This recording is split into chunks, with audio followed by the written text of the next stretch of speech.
আচ্ছা ভাই, আপনি বলে বিদেশে লোক টুক পাঠান শুনলাম। পাঠাই তো ভাই আমি অনেকদিন ধরে বেকার, যদি একটু ব্যবস্থা করে আমার একটা ভালো ভিসা দিতেন অনেক উপকার হইতো। পাওয়া যাবে, টাকা তো লাগবে অনেক। ভাই টাকা লাগলে টাকা দিব আপনার, সমস্যা নাই। আপনার কাছে কোন দেশের ভিসা আছে? ভালো যে কোনো একটা ভিসা আমার ব্যবস্থা করে দিবেন আর কি। শোনো, ভালো একটা বিষয় আছে সৌদি আরবের, ভালো কোম্পানির ভালো বেতনের একটা চাকরি আছে। তুমি যদি চাও আমি তোমাকে বিষয়টা দিতে পারি। যারা এত বারবার ফোন দিচ্ছে দেখি একটু। হ্যালো, হ্যাঁ সামনে। এই তো ভাই একটু এক জায়গায় আসছি, একটা ছোট ব্যবসাতে বিষয়ের ব্যাপারে একটু কথা বলতে। হ্যাঁ তুমি কই আছো? তোমাকে যে আমি মেডিকেল করাতে পাঠাইছিলাম, কি করে আসছো তুমি? আচ্ছা ঠিক আছে, তুমি আধা ঘন্টা পরে আমার সাথে দেখা করো। আর তোমার বিষয়ের কাগজপত্র সবকিছু আমি ঠিকঠাক করে নিছি। তোমার 15 দিনের ভিতরে তোমার আমি সৌদি পাঠাইতেছি, বুঝছো? তো তোমার সাথে ভাই আসি পরে কথা বলতেছি। ওকে। ভাই কার সাথে কথা বললেন? ওরে কি ভিসা দিতেছে? তো আমার একটা ছোট ভাই আছে, ওরে একটা বিষয়ের ব্যাপারে কথা বলছিলাম, 15 দিনের ভিতরে ওর বিষয়টা হয়ে যাবে। ওরা একটা ভালো কোম্পানিতে চাকরি দিতেছি, 2.5 লক্ষ টাকা বেতন করবো, 10 লক্ষ টাকা বিষয়ের দাম, বুঝছো? তো ভাই আমারও তো এমন একটা ভিসা দরকার, তো আমার একটা এমন ভিসা একটা ব্যবস্থা করে দেন না? তোমার সামনে তো এখনই মাত্র একটা কল দিয়ে বললাম 10 লক্ষ টাকা তোমার বিষয়ের দাম, আর বেতন পড়বে 2 থেকে 3 লক্ষ টাকার মতো। এসি রুমের ভিতরে চাকরি করবে, শুধু সৌদি আরবে তোমার কাগজপত্র সবগুলো পেপার ওদেরকে রেডি করে দিবা। দেখবে তোমার পছন্দ হলে তোমাকে চাকরি মধ্যে রাখবে, ভালো বেতন দিয়ে, সামনের দিকে আরো ভালো বেতন দেবে। ভাই সৌদি আরবের ভিসা তো এত দাম নাই, ভিসার দাম তো আরো কম, আপনি যে এত টাকা বলতেছেন আমার কাছে। লক্ষ টাকা তোমার কাছে বেশি হইতেছে। তোমাকে তো আমি একটু ভালো বেতনের চাকরি দিতেছি, বুঝছো? তোমাকে তো আমি ক্লিনারের চাকরি দিতেছি না, বলো দিয়ার চাকরি দিতেছি না, তোমাকে একটা ভালো এসি রুমের চাকরি দিতেছি। আর ভালো রুমে এসে একটা চাকরি চাইতে তাহলে তোমাকে তো ভালো একটু টাকা পয়সা দিতে হবে। 10 লক্ষ টাকা তেমন বেশি আমি তোমার কাছে চাই না, বুঝছো? আচ্ছা ভাই আপনি সব ব্যবস্থা করেন, যেহেতু বলছেন ভালো ভিসা, 10 লক্ষ টাকা ভালো বেতন, আমার তো এমনই প্রয়োজন। আপনি ব্যবস্থা করেন, ব্যবস্থা করে আমার জানাইন, আমি সমস্যা নাই, আমি 10 লক্ষ টাকা আপনাদের দিন। তুমি পাসপোর্টের টাকা রেডি করো, আর আমি আমার বিষয়ের ব্যাপারে আমি কথা বলবো না, সমস্যা নাই, তুমি টেনশন করো না। তোমার বিষয় হয়ে যাবে না এই 15 দিনের ভিতরে, না মনি, বুঝছো? ঠিক আছে তো আচ্ছা ঠিক আছে ভাই, যাই। হ্যাঁ আচ্ছা, আমারে কল দিয়ে। হ্যাঁ ওকে ঠিক আছে। ওকে, তো ভালো থাকেন বন্ধু। আমি তো তোরে খুঁজতেছিলাম রে, যাক তোরে এনে পাইছি। কেন রে? শুধু আমার বিদেশ যাওয়ার জন্য কিছু টাকা লাগে, তুই আমার কিছু টাকা হালাত দিস না? এখন তো আমার হাত খালি, তো কত টাকা লাগে? আচ্ছা আমি দেখি। আরে লাগে তো অনেক, 10 লাখের মতো। তুই কিছু টাকা ব্যবস্থা করে দিতে পারবি না? এত টাকা তুই কেমনে ব্যবস্থা করবি? আচ্ছা দেখি না কি করা যায়, অনেক একটু টেনশনে আছি, টাকা পয়সার ঝামেলা। দেখি কি করা যায়। তুই যদি পারস আমার কিছু টাকা ব্যবস্থা করে দিস আর কি। ওকে বন্ধু, কিছু টাকা ব্যবস্থা হলে আমি তোর কল দিয়ে জানাই, আইসা নিয়ে যাস তুই। আচ্ছা বন্ধু, তুই যেমনি হোক একটু ব্যবস্থা করিস, হ্যাঁ ব্যবস্থা করে আমার কল দিস, আমি তোর অপেক্ষায় থাকবো নি। তো ভালো থাকিস, হ্যাঁ আমার কল দিস মনে করে। তো যাই, হ্যাঁ দেখা হবো। ওকে ভাই, কি অবস্থা? ভালো আছেন? ভালো রে আলামিন। ভাই বিদেশের লাইন টেন দিছি, বেকার অবস্থা জানেন তো, ফ্যামিলির অবস্থা, টাকা পয়সা নাই। যদি পারেন কিছু টাকা দিয়ে সাহায্য করেন আর কি, অনেক উপকার হইব। আলামিন তুই কোন দেশের লাইন দিছ? দিছি সৌদি আরবের লাইন, কয় দালালে তো 10 লাখ টাকার মতো লাগবে আর কি। তারপরে কয় বেতন করবো 2-2.5 লাখ টাকা আর কি। এই হাল অবস্থা আর কি, দেই না আর কি করা যায়। আলামিন তুই কার কাছে লাইন দিছ? যে লোকটা ভালো নেই, দেখে শুনে কাজ করিস। ভালোই বলে না ভাই শোন, আমি আমি আমি ছিলাম সুদূর, আমি জানি সুদূর কত ভালো অবস্থা, আমি জানি। বিদেশের লাইন দিছ ভালো কথা, বিদেশ যা সমস্যা নাই। তো কি হয় আমরা জানাইস। আর ওই দালাল কত যে দালালে কত দিছ, এটাও 200 টাকা ঢুকা দিস। আর কিটা করবি দেখ, এবার তুই এবার ভালো ছিল তো সব তোর কাছে। তো দালাল কি তোর পরিচিত নাকি এমন খারাপ হচ্ছি কোনটা? হ্যাঁ শুনলাম দালাল বলে অনেক ভালো, আমাদের গ্রামের পাশে আর কি। অনেক ভালো লোক তোকে কয় কয় অনেক দেশে বলে পোলাপাইন লিয়ে গেছে, ভালো বেতনে চাকরি দিছি আর কি শুনলাম। এখন দেখি না কি করা যায়। আচ্ছা ঠিক আছে আমিন, আমি দেখি টাকা পয়সা ম্যানেজ করে যাই কিনা। তো কতটা লাগে তুই তো আমার সবকিছু বলছো, খুলি বলছো, তো আমি চেষ্টা করে দেখি। এই আরে আপনি যদি পুরোটা না পারেন কিছু হইলেও দিই। সমস্যা না, তুমি কোনো বিপদ টেনশন করার দরকার নাই, আমি আছি, টেনশন করার দরকার নাই। তুই তো তোর দালালে কি বলছি, কদিনের ভিতরে তোর নিব বিদেশে, নিব কইছে কয় 15 দিনের ভিতরে কাগজপত্র ঠিক করলে 15 দিনের ভিতরে আমার ও আচ্ছা লিখে যায় স্যার দেখো স্যার পাতো দালাল তো এখন মানুষ না দালাল দালাল আপনারা বিদেশ করছেন আপনারা ভালো মতো বিদেশ তো করছি বাবার বিদেশ তো আমরা করছি ঠিক আছে আমরা এখন তোর বলে তুই তার বিশ্বাস করছি না দালাল তোরে বলবো আমি কবি হাজার তোরে কাজে দিমু তোর রেস্টুরেন্টে কাজে দিমু ওই আস্তারাজ কাজে দিমু খুঁজে ভুল তোর দিব রাজমিস্ত্রি কাম তুই এটাকে পারবি পাইতি না দেখে শুনি দালালদের বলি বুঝে বলবি বলার পর তারপরে যাবি ঠিক আছে তো আমি অনেক কথা বলছি তো চাটা খাই যাও না ভাই চা খাইতেন না খাই যাও চা একটা খাই যাও না না বিকুল চা আসিনি রে দুটো চা দে তো না ভাই পানি গরম দি নাই চা শেষ ও আচ্ছা আচ্ছা তো ভাই চা তো শেষ হয়ে গেছে না, আর সমস্যা সময় নাই। আসলে দেখো খাবো মনে হ্যাঁ তো ভাই যাই টাকা পয়সা রেডি নিয়ে জানাই আচ্ছা ঠিক আছে যাও যাও যাও ও সুরতের সাথে তো বিশ্বের ব্যাপারে কথা বলছিলাম তোর একটা কল দিয়ে দেখি কি অবস্থা ওর কই আছে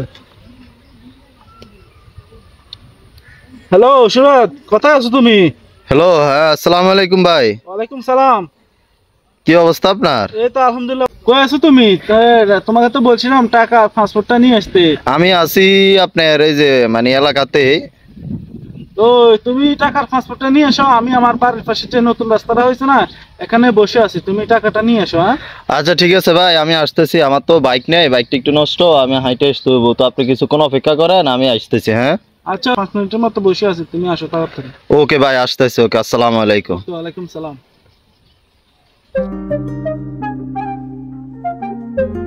আসসালামু আলাইকুম ভাই ওয়ালাইকুম সালাম কি অবস্থা বসো এই তো আছি আলহামদুলিল্লাহ কি অবস্থা আপনার এই তো আছে আলহামদুলিল্লাহ ভালো তো তোমাকে যে বলছিলাম টাকার পাসপোর্ট নিয়ে এসো হ্যাঁ ভাই আনছি তো টাকার পাসপোর্ট আনছি তো তাহলে দাও দাও আমি এজেন্সিতে যাইতে হবে এনেন এটা পাসপোর্ট আর এনে আপনার ওই টাকা আনি না এনে ব্যাংক চেক আছে এখানে 8 লাখ টাকা আছে আর বাকি 2 লাখ টাকা আমি করে দিব আর কি আচ্ছা ঠিক আছে তো আমি জলদি করে তোমার কাগজপত্র রেডি করে তোমার পাসপোর্টটা দেখেন না একটু এই হচ্ছে পাসপোর্ট আর এই হচ্ছে ব্যাংক চেক আর কি আবার আপনি ব্যাংক থেকে আচ্ছা ঠিক আছে সবকিছু ওকে পাইছি আমি ঠিকভাবে ভাই পাসপোর্ট আর ইয়া তো পাইছেন চেক তো এবার আপনি কাজ একটু তাড়াতাড়ি চালু করে দেন আর কি ইনশাল্লাহ আমি আজকে এজেন্সিতে যাব ঢাকা যাই তোমার সে কাজটা ঠিকঠাক করে আমি 15 দিনের ভিতরে তোমাকে সৌদি নিয়ে যাব বুঝছো আচ্ছা ঠিক আছে ভাই আপনার অপেক্ষা থাকমুনি তো একটু জলদি করিয়েন হ্যাঁ আচ্ছা ঠিক আছে ওকে তুমি টেনশন করো না ওকে তাহলে হাফেজ ভালো থাকো তোমার সাথে পরে যোগাযোগ হবে আচ্ছা ঠিক আচ্ছা তো ওকে ভাই যাই হ্যাঁ ওকে আল্লাহ হাফেজ তো তাড়াতাড়ি করিয়েন হ্যাঁ আচ্ছা ওকে আসসালামু আলাইকুম কইছে দালালে কল দিন দালালে কল দিন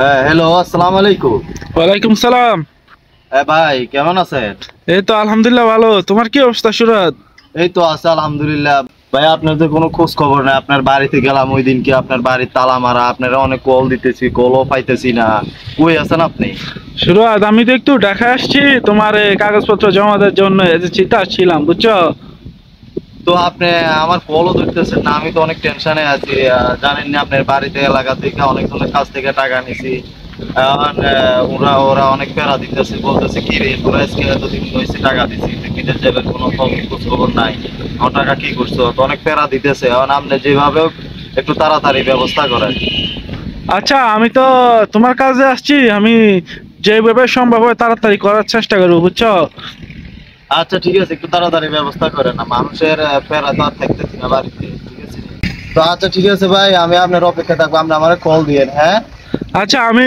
বাসায় এসে তোমাকে কল দেবো ওকে ঠিক আছে আসসালামু আলাইকুম ওকে ওয়ালাইকুম সালাম দালালের বাড়িতে আসছি কল দিতেছি কলও ধরতেছে না বাড়িরও তালা মারা কি যে একটা অবস্থা দেখি কল দি